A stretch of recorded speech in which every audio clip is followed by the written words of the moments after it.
Today, I want to go over one mistake that every single support player in the world is guilty of. I make this mistake. You make this mistake. Today, I'll be going over a bunch of different pro players who make this mistake. And it kind of just boils down to, I mean, you could look at it a couple different ways. One, trying to do too much, trying to force plays.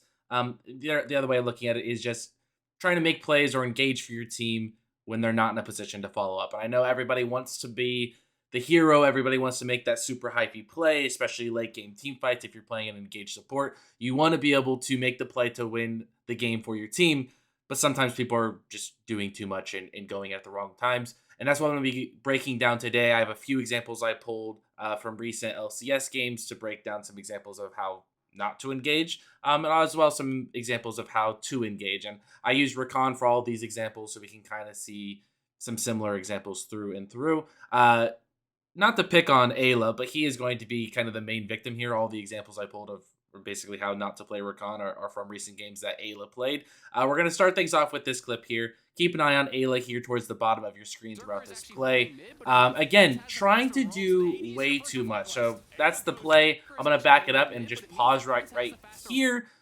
Again, you want to make the play for your team. You see that there's a potential Rift Herald play developing here. Your team is following up. You do have a numbers advantage here. It's 4-on-3, but you just got to be more patient. You got to wait for the right time to make this play. So he uses his ult, he uses his flash, he uses his W, and if you pause it on this frame right here, you can see his ADC, who's going to be doing the majority of the damage, is not in a position to follow up. Victor is a control mage who has pretty decent range, but he's not in a position to follow up. Wukong doesn't have flash. He doesn't have a way to flash in and follow up. So what's going to happen is Ayla's going to use his entire combo here to set up a play for his team. He only connects on the Cassante, which isn't a great target anyways, and his teammate isn't in a position to follow up. The whole reason for engaging and using CC is you want the target that you are engaging on to be stunned or knocked up or whatever it may be for a duration of time that your team can also hit them. That way they can't react and they just die because your team's there to follow up. In this situation, Ayla engages, blows everything. Yes, it's kind of a cool looking engage, but by the time the CC is up, nobody on his team has actually touched this guy yet. So it's just a bad engage.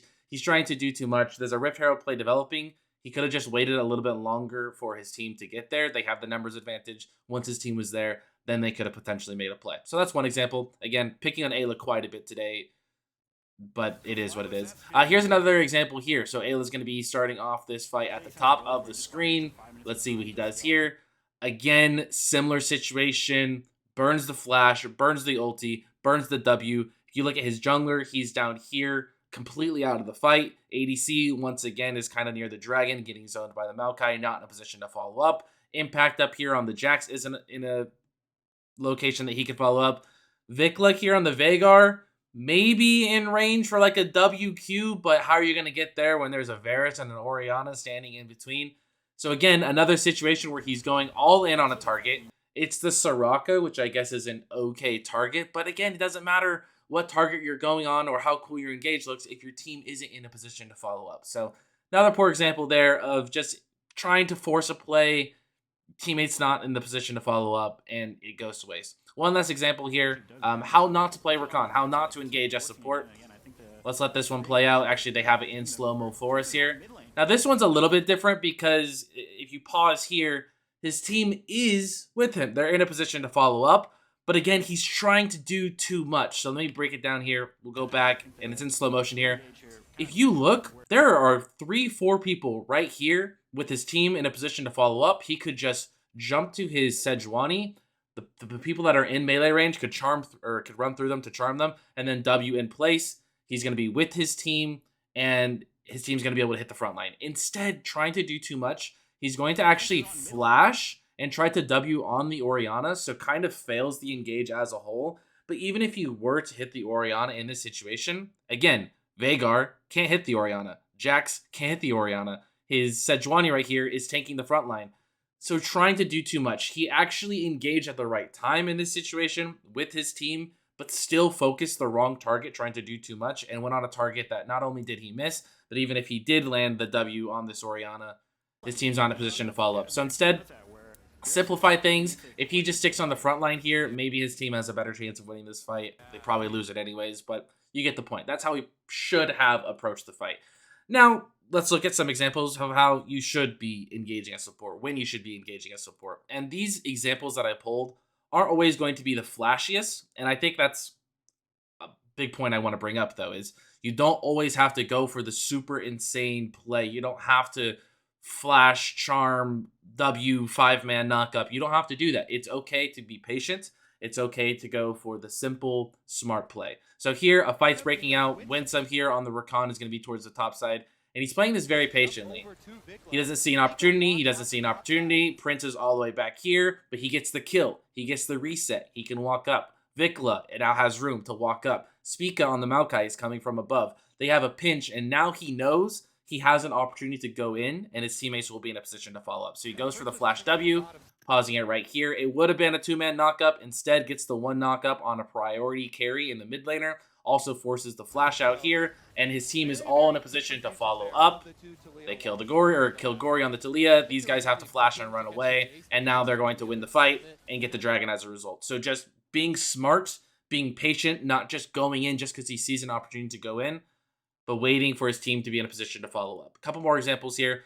This one here isn't even necessarily a good engage, but I wanted to show this example. This is Sven on C9. He's so patient here. And so this fight is going to kind of start off with C9 not in the best position. We'll take a look here. Blabber is going to go in. And this is actually a mistake Blabber makes. He flashes into the ADC, tries to flash them and knock them into the wall. But his team's not in a really good position to follow up. So Sven here in the Dragon Pit is going to pop the ulti, looking to go help his jungler. But what he notices is the Wukong is going to ulti right in front of him. So he knows if he goes in, he's going to get knocked up. The engage is going to be ruined. It's going to be botched. He's not going to get anywhere. So he's very patient. He actually just backs out. He realizes, okay, I popped my ulti. I'm looking to help, but I don't see an opportunity. So he's going to back out. What is he going to do? He's going to jump to his ADC. Still doesn't see an opportunity to go in. Still doesn't see an opportunity to go in. But guess what? Now his team's here. They have follow-up. So what he's going to do, he's going to wait even longer, actually, because all this CC is coming in. And he doesn't want to get knocked up. Then he jumps in. Then he goes for the knockup. He's very, very patient the entire play. Just because he sees that a team fight is starting, he doesn't feel like he has to go into the middle of it and get a CC off. He knows that if he plays patiently, plays around his teammates following up, plays around abilities that the enemy team is throwing at him, waiting for CC to be wasted, and then goes in, that's how you're going to be able to win fights. So again, it's not the best looking play. It's not the flashiest looking play. But it's a really good job of just being patient and waiting for the right opportunity to go in. One last play here. This one is going to be from Huhi. And again, not a very flashy play, but just wanted to show that just because a fight is breaking out doesn't mean that you have to be the one to engage. And in this situation, he's not even the primary engage. He's actually going to wait for his Malphite to go in and then follow up. So this is just a good example of just because a fight's breaking out, you don't have to pull the trigger immediately. Be patient. Wait for the right time. Here, Malphite, 3-man knockup, so it makes his job really easy. Jumps to his Malphite, charms 3 people, knocks out 3 people. They win the game off of this, force a game 5, and they go on to win this series. So again, not the flashiest play from the perspective of Rakan. This is a really good play from the perspective of the Malphite, right? But that just goes to show that you don't have to be the hero. Just because a fight's breaking out doesn't mean that you have to be the one that's solely responsible for engaging and making a play for your team. Play patient, wait for the right opportunity, whether that be your teammates following up or the enemy team to blow cooldowns, and just try to play smart. Don't feel like you have to be the hero. Don't feel like you have to force plays. So that's kind of just my piece of advice to all the support players out there. When it comes to engaging, pick your spots. Don't always just engage just for the sake of engaging. That'll do it for this video, though. I hope you guys found this video enjoyable and helpful. If you did, I would really appreciate it if you could leave a like on the video and subscribe to the channel if you have not done so already. That'll do it for me in this one, though. Thank you guys so much for watching, and I'll see you guys in the next one. Peace.